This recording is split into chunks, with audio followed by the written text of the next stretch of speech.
Alhamdulillah, alhamdulillahilladzi khalaqal mauta wal hayata liyabluwakum ayyukum ahsanu amala wa huwal azizul ghafur. Asyhadu an la ilaha illallah wa asyhadu anna Muhammadan abduhu wa rasuluh. Allahumma salli wa sallim wa barik ala sayyidina Muhammad wa ala alihi wa ashabihi ajma'in.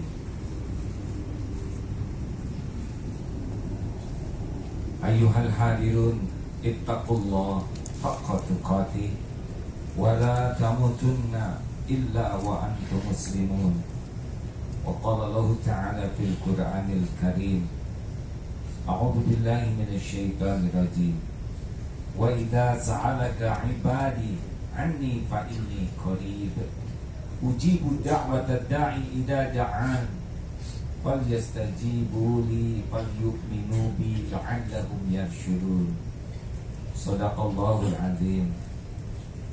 Labbaik Allahumma labbaik, labbaik la syarika lak labbaik, innal hamda wan ni'mata laka wal mulk la syarika lak.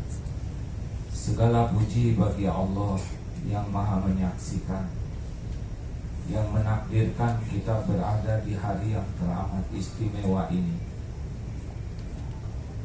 Hadirin hadirat, hari ini adalah hari Arafah, hari terbaik, hari yang detik-detiknya dirindukan dan diimpikan oleh semua umat Islam. Hari yang saat demi saatnya sangat berharga, tidak ternilai. Hari Arafah adalah hari Allah membebaskan manusia lebih banyak dibanding hari apapun dari neraka. Allah mendekat, Allah membanggakan siapapun yang hadir di Arafah ini. Dan Allah pun berfirman, apa yang mereka inginkan. Allah yang maha dekat menjanjikan ampunan tiada bertepi. Allah menjanjikan doa-doa diijabah. Tahukah hadirin sekalian, sesudah Rasulullah SAW berkhutbah, lalu Rasulullah yang mulia salat, lalu Rasulullah yang maha, Rasulullah yang sangat agung 6 jam duduk terpakur untuk terus-menerus bermunajat kepada Allah. Padahal beliau tidak punya salah, beliau sudah dijamin. Tetapi di hari Arafah Rasulullah terus-menerus berdoa, terus-menerus memohon kepada Allah. Saking pentingnya doa. Kita ditakdirkan Allah berada di Arafah saat ini. Demi Allah, belum tentu kita akan kembali lagi ke sini. Mungkin inilah satu-satunya saat, dan mungkin inilah saat yang terakhir dalam hidup kita. Berada di Arafah, disaksikan Allah, disaksikan juga para malaikat, dan menjadi saat yang paling mustajab. Inilah saat yang sangat penting dalam hidup kita untuk bisa selamat, juga membantu agar orang lain bisa terselamatkan. Saudaraku sekalian, Rasulullah SAW di hari Arafah ini benar-benar khusyuk memohon kepada Allah dengan 2 jenis doa. Dan doa terbaik adalah la ilaha illallah wahdahu la syarikalah, lahul mulku wa lahul hamdu wa huwa ala kulli syai'in qadir. Terus Rasulullah berdoa seperti itu. Doa itu ada 2 bagian.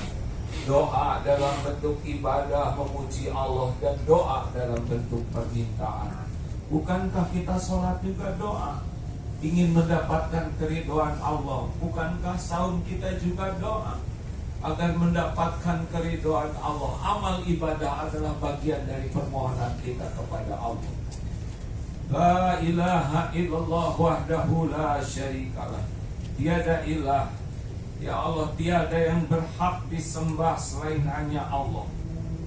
Tidak ada sekutu bagi Allah. Kita tidak boleh menuhankan harta, menuhankan gelar, menuhankan pangkat, menuhankan popularitas, menuhankan suami, menuhankan istri, menuhankan anak, menuhankan orang tua, menuhankan pujian orang. Betapa banyak orang Islam yang Tuhannya banyak, karena yang melekat di hatinya ternyata bukan Allah. Inilah saat kita benar-benar berdoa kepada Allah supaya dilepaskan kita dari menuhankan yang lain selain Allah. Hadirin, kerinduan kita dipuji, dihargai orang lain, kita bisa menuhankan pujian orang, itu pun riya. Riya adalah bagian dari syirik, syirkul asghar, atau juga disebut syirik khafi. Oleh karena itu, ketika kita bermunajat la ilaha illallah, lepaskan di hati kita yang selama ini menjadi senantiasa mendominasi pikiran kita, mendominasi hati kita, yang menjadi tujuan semua kesibukan kita selain Allah. Inilah saatnya kita lepaskan. Karena sehebat apapun amal kita, kalau niatnya salah,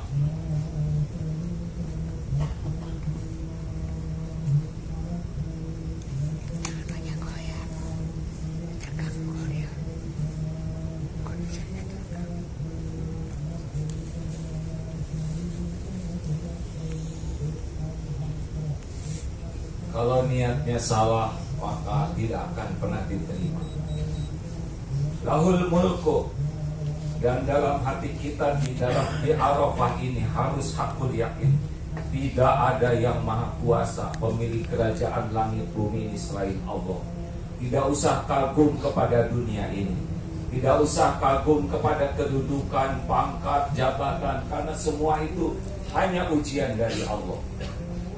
Siapapun yang dititipi pangkat, jabatan, harta, jangan pernah bangga, karena itu bukan tanda kesuksesan. Itu adalah ujian dari Allah.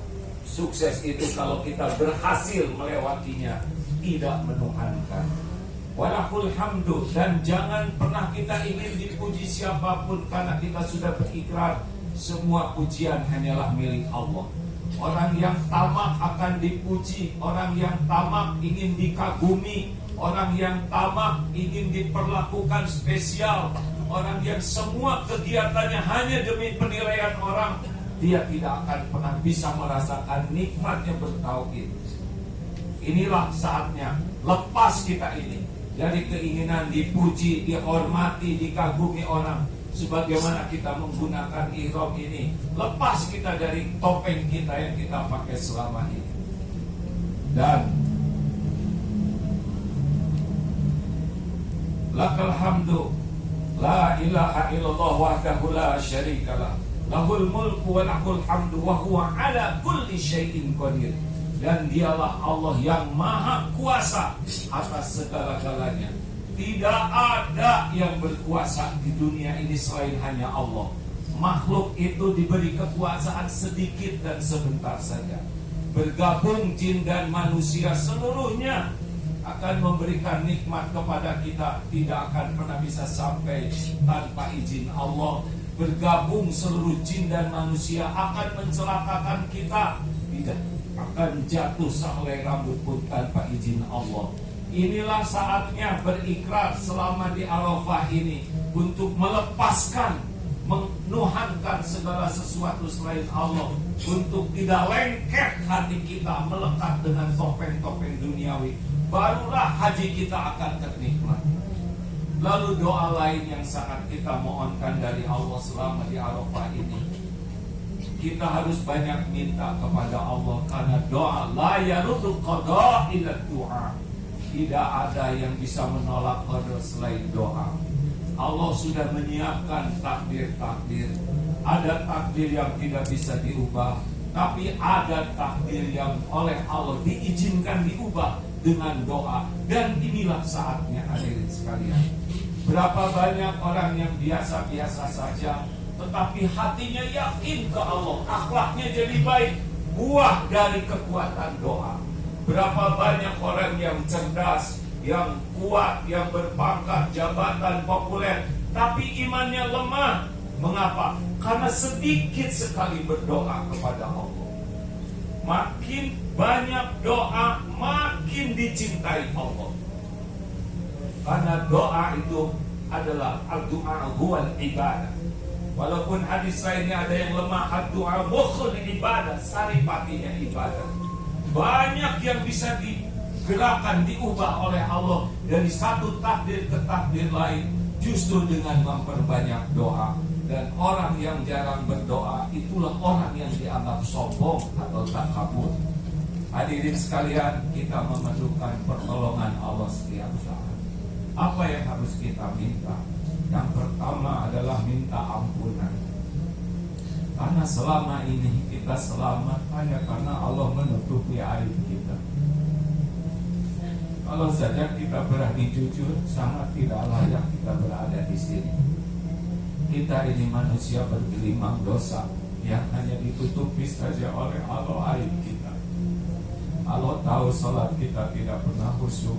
Allah tahu amal kita tidak pernah ikhlas, sedikit sekali. Allah menyaksikan kita jarang sekali menyentuh Al-Quran.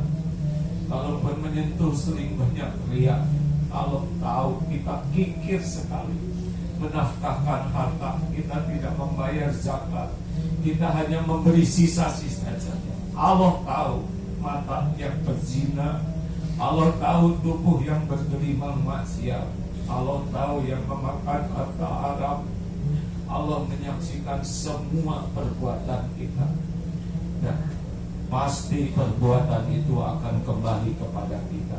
Inilah saatnya hadirin kita mohon sesuatu yang sangat penting sekali, yaitu minta ampunan kepada Allah yang Maha Pengampun. Kita juga harus memperbanyak doa untuk orang tua kita. Tidak ada balas budi yang lebih dahsyat selain meminta kepada Allah agar orang tua diselamatkan. Selama ini apa yang kita lakukan? Apa yang kita perbuat untuk orang tua? Tapi di tempat ini kita bisa berdoa dan Allah kuasa mengampuni dosa ibu bapak kita. Tidak inginkah melihat ibu bapak kita bahagia? Tidak inginkah melihat ibu bapak kita husnul khotimah? Tidakkah kita rindu ibu bapak kita bisa tersenyum di surga? Doa adalah bagian kekuatan.